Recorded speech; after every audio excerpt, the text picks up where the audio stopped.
कहते हैं हमारी ही दुनिया में ना जाने कितनी दुनियाएं और बसती है, मगर इंसान सिर्फ उसे ही मानता है जिसे वो देख सकता है। काली अमावस की रात थी। चारों ओर सिवाय हवाएं और शोर के अलावा कुछ भी नहीं था। राजन को आज घर लौटने में देर हो गई थी। रात के सन्नाटे को वो अपनी साइकिल से चीरता हुआ चला जा रहा था। वो गांव की नदी तक पहुंचा ही था कि तभी उसे नदी के पास एक काला साया दिखाई दिया जो नदी के किनारे पानी को घूरे जा रहा था। इतनी रात को नदी के पास देखकर राजन के ना जाने क्यों रोंगटे खड़े हो गए। उसे ऐसा महसूस हुआ मानो उसके पैर साइकिल के पैडल पर जम गए हो। राजन कपकपाते हुए होठों से बोला, कौन है वहां पर? राजन ने इतना बोला ही था कि अचानक वो साया बिजली की रफ्तार से दौड़ता हुआ राजन के नजदीक आ गया। राजन की नजर जैसे ही उस साये पर पड़ी, उसके हलक से एक भयानक चीख निकल गई।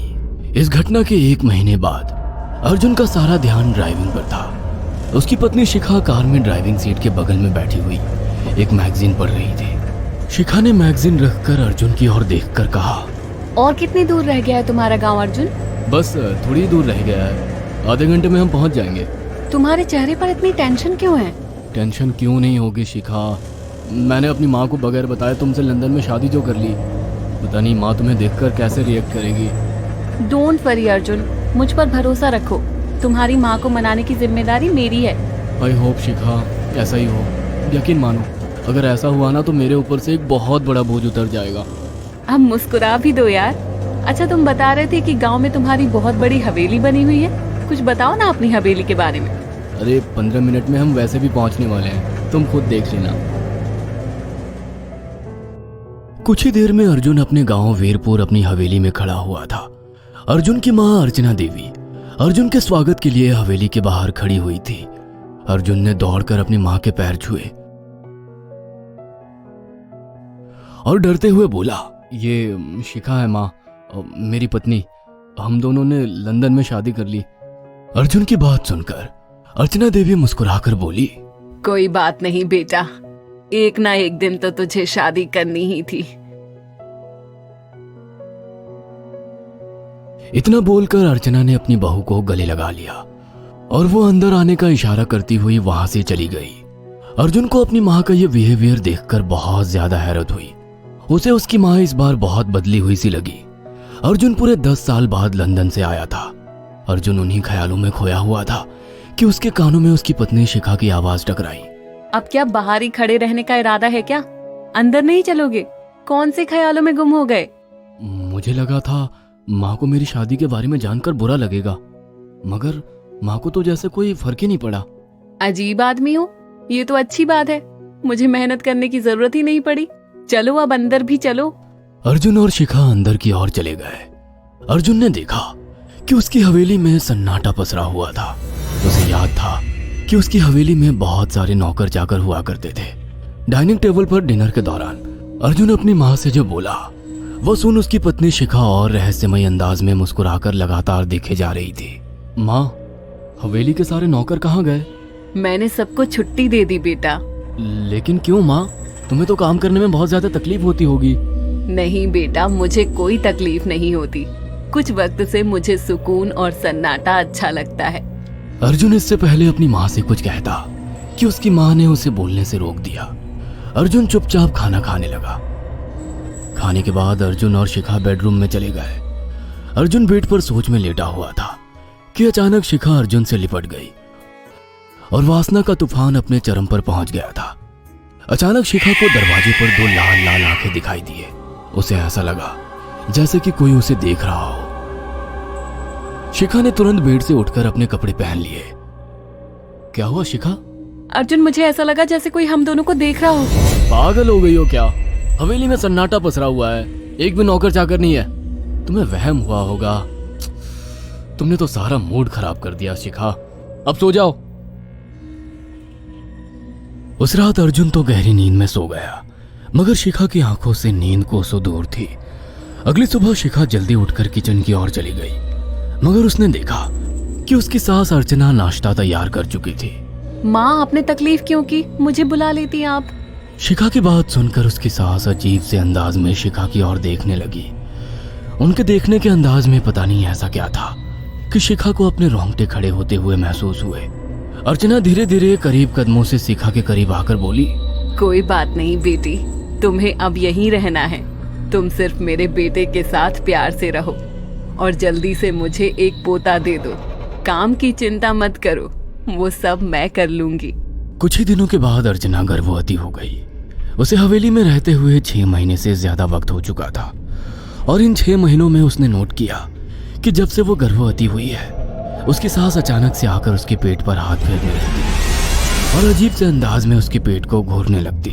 शिखा ने तंग आकर अर्जुन से कहा, अर्जुन, मुझे तुम्हारी माँ का बिहेवियर बड़ा अजीब लगता है। तुम्हारी माँ जब देखो मेरे पेट पर आकर हाथ फेरती रहती है।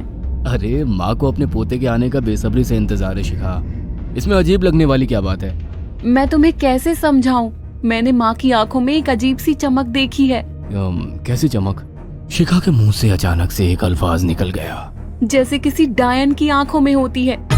शिखा की बात सुनकर अर्जुन का गुस्सा 7वें आसमान पर पहुंच गया। वो गुस्से से चीखते हुए बोला, खबरदार शिखा, आगे एक शब्द मेरी माँ के खिलाफ मत निकालना, नहीं तो मुझसे बुरा कोई नहीं होगा। तुम्हें शर्म आनी चाहिए शिखा। जब से तुम यहाँ पर आई हो तब से मेरी माँ तुम्हारी कितनी चिंता करती है। वह तुम्हें समय से खुद नाश्ता बनाकर देती है, खाना देती है, यहाँ तक कि हवेली की साफ सफाई भी वो अकेली करती है। क्या बोलूं अब तुमसे, शर्म आती है मुझे तुम्हें अपनी पत्नी कहते हुए। इतना कहकर अर्जुन गुस्से से कमरे से निकल गया। शिखा अर्जुन से बहुत कुछ कहना चाहती थी मगर कह नहीं पाई। उसने महसूस किया था कि चाहे कितनी भी तेज आंधी और तूफान आए मगर हवेली के अंदर धूल की एक परत तक नहीं जमती थी और दिन ब दिन अर्चना के चेहरे की झुर्रियां कम होती जा रही थी। ऐसा लगता था मानो वो जवान हो रही हो। शिखा के अब 9 महीने कंप्लीट हो चुके थे और एक रात अचानक उसे प्रेगनेंसी पेन होने लगे। वो दर्द से तड़पने लगी। ये देखकर अर्जुन घबरा गया। वो दौड़ा दौड़ा माँ को बुलाकर लाया और बोला, माँ, हमें तुरंत शिखा को किसी अच्छे हॉस्पिटल में एडमिट कराना होगा। अर्जुन ने देखा कि उसकी माँ ने उसकी बात को सुना ही नहीं। वो तो बस शिखा के गर्भ की ओर आंखें फाड़ फाड़ कर देखी जा रही थी। अर्जुन एक बार चिल्लाकर कहा, माँ, हमें शिखा को इसी वक्त हॉस्पिटल में एडमिट कराना होगा। नहीं, शिखा की डिलीवरी हॉस्पिटल में नहीं, इसी हवेली में होगी। लेकिन इस हवेली में आपके और मेरे अलावा कोई नहीं है। तभी शिखा दर्द से तड़पने लगी। अर्चना ने अपने बेटे को धक्के देकर कमरे से बाहर निकाल दिया और दरवाजा बंद कर लिया। अर्जुन हक्का बक्का रह गया। अर्जुन दौड़ता हुआ गांव की ओर गया। उसने देखा कि गांव में एक पेड़ के नीचे गांव के सभी बुजुर्ग इकट्ठे थे। उनके हाथों में जलती हुई मशालें थीं।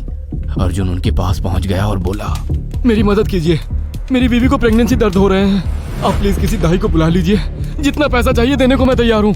तभी उसके कानों में गांव के सरपंच की आवाज टकराई, बेवकूफ लड़के, तू अपनी बीवी को एक डायन के यहाँ पर मरने के लिए छोड़ आया। क्या कहना चाहते हैं आप? आप जानते हैं आप क्या कह रहे हैं? वही जो तू सुन रहा है। तेरी माँ एक डायन है। इन गांव वालों के हाथों में जो मशाले देख रहा है ना, हम तेरी ही हवेली में आग लगाने जा रहे थे। तेरी माँ ने इस गांव में ना जाने कितने नौजवानों को मार कर खाया है। तेरी माँ एक डायन है। लगता है आपका दिमाग खराब हो गया है। आप जानते भी हैं मैं कौन हूँ? हाँ, मैं जानता हूँ। तू ठाकुर धीरेन्द्र प्रताप का बेटा है। तेरे पिता को शक हो गया था कि तेरी माँ एक डायन है, इसीलिए उन्होंने तुझे हमेशा उससे दूर रखा। पहले तेरी माँ ने तेरे पिता को मारा और धीरे धीरे करके वह हवेली के सारे नौकरों को मार कर खा गई और फिर गांव वालों को भी मारने लगी। और अब तो तेरे होने वाले बच्चे को खाएगी, क्योंकि डायन को नवजात शिशु का मांस खाना बहुत पसंद होता है। अगर मेरी बात पर यकीन नहीं है तो चलकर मेरे साथ तो खुद अपनी आंखों से देख ले। इतना कहकर सरपंच अर्जुन को लेकर हवेली की ओर चल पड़ा। उसके पीछे कई लोग थे जो जलती मशाले पकड़े हुए थे। हवेली के अंदर घुसकर उन्होंने उस कमरे के दरवाजे को तोड़ दिया जहां पर शिखा थी। कमरे का मंजर देखकर अर्जुन के रोंगटे खड़े हो गए। उसने देखा कि उसकी माँ एक बेहद भयानक रूप में उसके बच्चे का मांस खा रही थी और उसकी पत्नी शिखा फर्श पर मरी हुई पड़ी थी और पूरा फर्श खून से लाल था। अर्जुन को अपनी आंखों पर यकीन नहीं आ रहा था कि तभी उसकी माँ उसके ऊपर झपटी। सरपंच ने चीखकर कहा, अरे इस डायन को आग लगा दो, जिंदा जला दो इसे और साथ ही इस हवेली को भी। सभी लोगों ने जलती हुई मशाले डायन के ऊपर फेंक दी। देखते ही देखते डायन दर्द से चीखने और चिल्लाने लगी और कुछ ही देर में वो जलकर राख हो गई। हवेली में आग लगते ही सभी लोग अर्जुन को खींचकर बाहर ले आए। अगले दिन अर्जुन अपनी पत्नी की यादें साथ लेकर आंखों में आंसू लिए दोबारा लंदन वापस चला गया। अगर आपको हमारी ये कहानी पसंद आई हो तो इसे लाइक और शेयर करना ना भूलें। साथ ही ऐसी और नई कहानियों के अपडेट्स पाने के लिए हमारे चैनल अक्षु टीवी को जरूर सब्सक्राइब करें।